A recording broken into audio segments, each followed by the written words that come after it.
Hello guys, in this video I'm going to show you how to share your wallet ID in the blockchain application. The first thing you need to do is enter the app.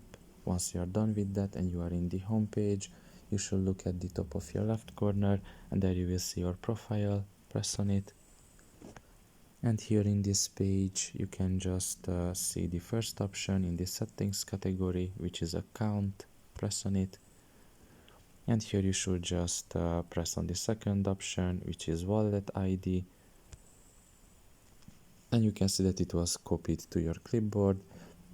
So basically you can just copy and paste it to wherever you want, to whoever you want, and that is how you do it. Basically it says there, warning, do not share publicly. I think it means that you shouldn't share it in your Facebook newsfeed, for example, but you can just copy and paste it to somebody and share it like that. So pretty much this is all about it. I hope this video was helpful to you. Thank you for listening and see you next time. Bye bye.